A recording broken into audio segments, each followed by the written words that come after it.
Урматтуу Facebook колдонуучулар, урматтуу журналисттер,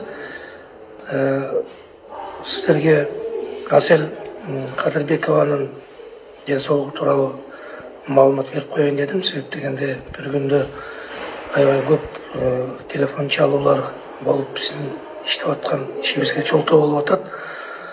Бирок айтып койбосо дагы болбойт. Мен түшүнүп атам, силерди дагы эл журттагы бул информацияны күтүп атат. Ошон үчүн мен айтып коеюн, Аселдин ден соолугу дагы эле оормойдон кала берет. Дагы ошол кома абалында жатат. Бирок өзү дем алып, өзүнүн кан басымдары дагы өзүнүкү, эч кандай дары дармектин жардамы менен эмес.